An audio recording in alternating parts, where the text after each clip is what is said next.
Welcome back to Starting Out Solitary. I'm Willow. This week we are on week 200 and we're talking about the element of air. When you're first starting out, you'll notice there is a lot of reference made to the element of air being represented by the direction of east. And if we look at that for a moment, east is where the sun rises, meaning a new day and new beginnings, which is an aspect of the element of air. And if we are looking at beginnings, it's also that moment right at birth, the connection between soul and breath.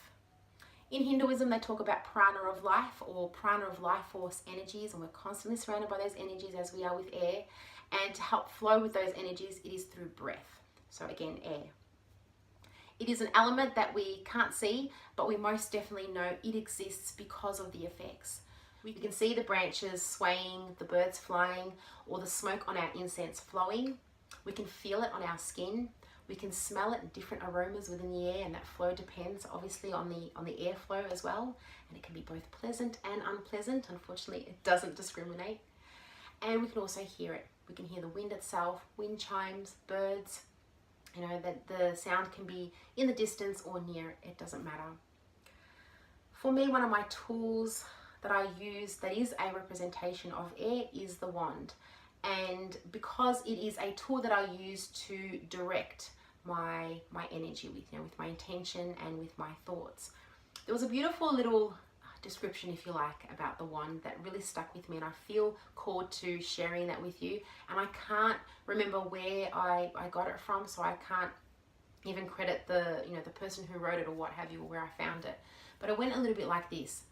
A wand is made of a branch which comes ever touched by the winds, and I feel that's just perfect. And hopefully I'll remember why as I'm going along. For me, even in tarot, the wands represent the air element. For that reason, I feel a stronger connection, a stronger pull rather than the swords.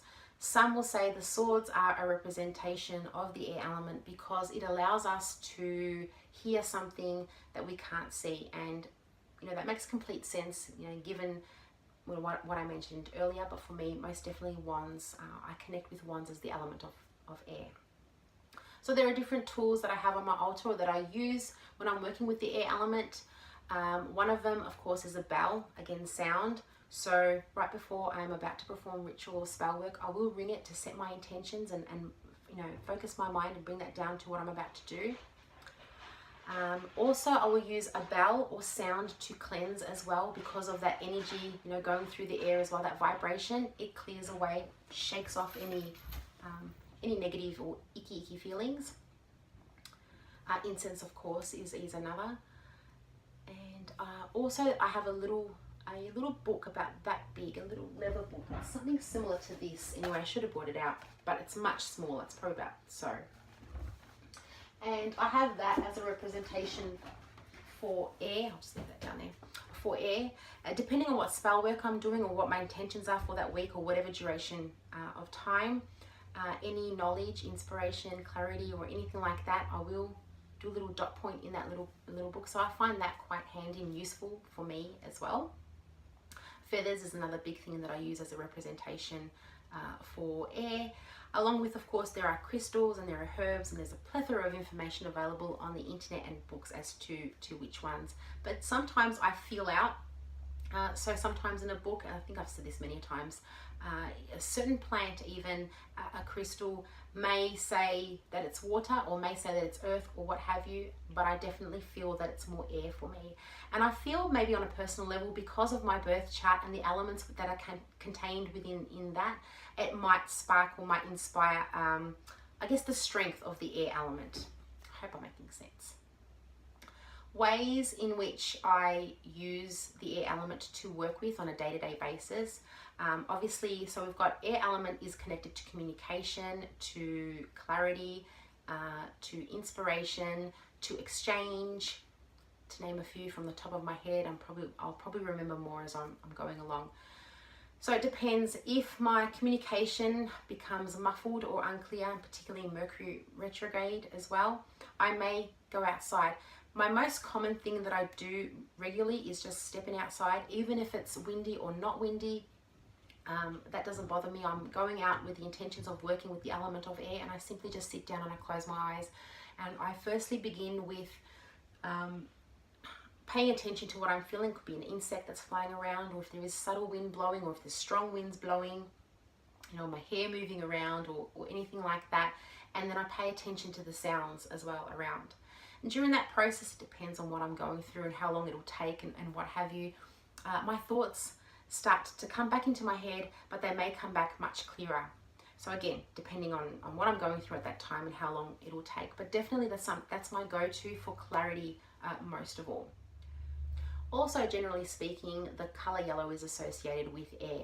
For me, I use the color yellow for air in the spell work, in the ideas that I have just thought of, and I'm about to start working on them. So that's the time where I will use a candle, for example, with the color yellow on it to represent the element of air. But for me, color for air is also purple, different shades of blue and grey. And I'll try my best to explain why this is so. It depends. In the everyday Monday thinking, if something has happened, it can be initially a dark grey or a light grey. And you know, when I'm working with the air element, that can become a blue, like a dark blue, and then a light shade of blue. If I'm getting insight in that process from whether it be a spirit guide or a deity or what have you, then that kind of morphs into a purple color as well. So that's the best way that I can describe it. I don't know if anyone else experiences the same thing that I do. I don't know. Just thought I'd share that with you as well. What else? So, okay, another thing also is that I pay attention to appliances in the house when they stop working, or when they come to me, when they're brought to me as well as gifts. So for example, the hairdryer or the air conditioner or the clothes dryer or what have you, just to name a few from the top of my head. It can even be to a degree, you know, the heater, because it does blow the air. Although it's hot, it can, you know, blow, it's the airflow as well. So when something doesn't work anymore, I have a look at what it is. Particularly a while ago, it was my hairdryer. So for me at that time, I stop. I stop for a moment and I just process everything around me and say, right, okay, so what is it? It could be my communication, that I'm verbally speaking. It's not, you know, it's not clear. It could be too much thinking in my head. So I pay attention when any of those sorts of appliances, you know, break down, or even if they're given to me as a gift. And again, it really depends on what's happening personally around me as to what significance or what the message is trying to tell me, whether it's too much air that I have or not enough. Yes, so I feel like there is something else that I needed to share, and I think I did, because I did mention that earlier. Okay, yes, now I remember. So the beautiful little saying that I found that I talked about earlier by, I can't give credit to who it was. Initially, when I first started on this path, for me, the wand was associated with the element of earth strongly, because I feel that it was made from wood, and you know, it had crystals which all come from the earth. And even though I understood that it is a tool that, you know, that we use to direct energy with, for me it was just saying earth. So I put aside all of the information and I just went with, you know, with what felt right for me at that time. And I don't know, funnily enough, within time, it just morphed into the air element. So I definitely have a stronger connection with the air element for the wand. Okay, I think that's enough from me. Next week is sub week, so I'm sending you so much love and blessings until I see you next time.